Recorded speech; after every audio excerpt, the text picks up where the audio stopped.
Students, आज के इस वीडियो लेक्चर में हम लोग सॉल्व करेंगे सम एप्लीकेशंस ऑफ ट्रिग्नोमेट्री की एक्सरसाइज 9.1 से question number 13।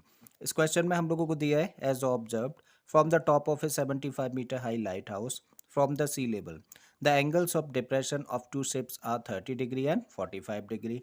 If one ship is exactly behind the other on the same side of the lighthouse find the distance between the two ships. तो question में हम लोगों को बोला गया है कि एक लाइट हाउस है जिसको कि हम लोगों ने फिगर में ए बी से रिप्रेजेंट किया है।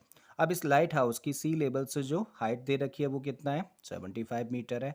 इस लाइट हाउस के टॉप यानी कि पॉइंट ए से लाइट हाउस के एक ही साइड में दो शिप्स हैं जिनको कि हम लोगों ने सी और डी से रिप्रेजेंट किया है। और इस पॉइंट से यानी कि लाइट हाउस के टॉप से इस शिप का जो एंगल ऑफ डिप्रेशन है वो कितना है 30 डिग्री और इसका एंगल ऑफ डिप्रेशन कितना है 45 डिग्री। तो फिर इन दोनों शिप्स के बीच की डिस्टेंस निकालनी है।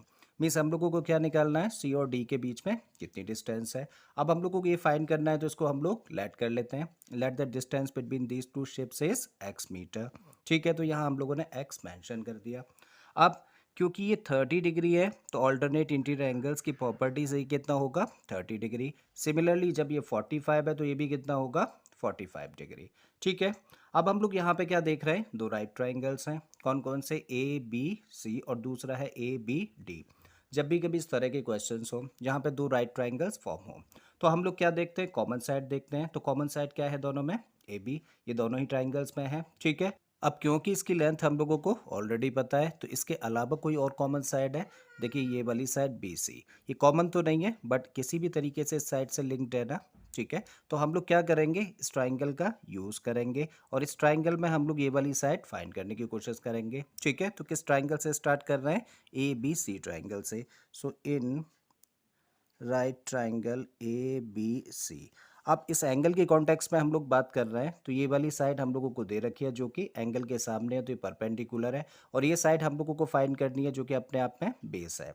तो कौन सा ट्रिग्नोमेट्रिक रेशियो लगा सकते हैं जिसमें परपेंडिकुलर बेस आता हो, 10 लगाया जा सकता है। ठीक है, एंगल कितना है 45 डिग्री। सो यहाँ पे लिखेंगे 10 45 डिग्री इक्वल टू परपेंडिकुलर, इस केस में क्या है ए बी अपॉन बेस और बेस क्या है बी सी।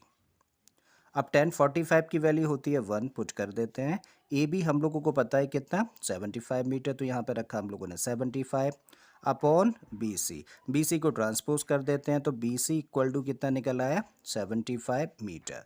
तो हाँ, यहाँ से हम लोगों ने बी सी की लेंथ निकाल दी जो कि कितनी है 75 मीटर। आ जाते हैं इस बड़े ट्राइंगल में। तो क्या है इसका name, in right triangle which one, A B D. अब इस ट्राइंगल में भी हम लोगों के पास कौन कौन सी साइड्स हैं, देखिए ये एंगल है, ये परपेंडिकुलर है और ये बेस है। ठीक है, तो यहाँ भी हम लोग 10 लगा रहे हैं और एंगल कितना है 30 डिग्री। तो 10 30 इक्वल टू परपेंडिकुलर मतलब ए बी यहाँ भी और बेस का मतलब बी डी। अब 10 30 की वैल्यू होती है 1/√3, पुट कर देते हैं। ए बी ऑलरेडी हम लोगों को पता है 75, तो यहाँ पे 75 पुट किया। बी डी, अब बी डी ये वाला लाइन सेगमेंट है ना और ये दो छोटे छोटे लाइन सेगमेंट से मिलकर बना है ना, तो बी डी के प्लेस पे हम लोग क्या रख सकते हैं, B C plus C D. यानी कि बी सी ऑलरेडी हम लोगों ने फाइंड किया है कितना 75, तो यहाँ पे रखा हम लोगों ने 75 प्लस सी डी हम लोगों ने लेट किया है कितना एक्स, तो यहाँ पे हम लोगों ने एक्स रख दिया। अब क्रॉस मल्टीप्लाई कर देते हैं तो 75 प्लस एक्स का मल्टीप्लाई 1 में करेंगे तो यही आएगा एंड दिस इक्वल टू 75 का मल्टीप्लाई √3 में करेंगे तो 75√3। हमें क्या निकालना है एक्स की वैल्यू, तो इस 75 को ट्रांसपोज कर दें तो एक्स इक्वल टू 75√3 ऑलरेडी यहाँ पर है, 75 को ट्रांसपोज किया है तो ये माइनस में आएगा। अब देखो कितने टर्म्स हैं, 2 टर्म्स हैं और दोनों ही जगह पे देख रहे हैं ना, 75 यहाँ भी और 75 यहाँ भी है। ठीक है, तो 75 हम लोगों ने कॉमन ले लिया। तब यहाँ से क्या बचता है √3, माइनस का साइन लगाते हैं। 75 तो ऑलरेडी बाहर आ गया तो यहाँ से क्या रहा 1। ठीक है, √3 की हम लोग यहाँ पर वैल्यू पुट कर देते हैं जो कि कितनी होती है 1.732 minus 1 and this equal to 75। अब 1.732 में से 1 को माइनस करेंगे तो कितना आएगा, ये बचेगा 0.732। अब 75 और 0.732 को जब मल्टीप्लाई करेंगे तो ये आ जाएगा 54.9 मीटर और यही हम लोगों को फाइंड करना था, तो यही हम लोगों का आंसर है।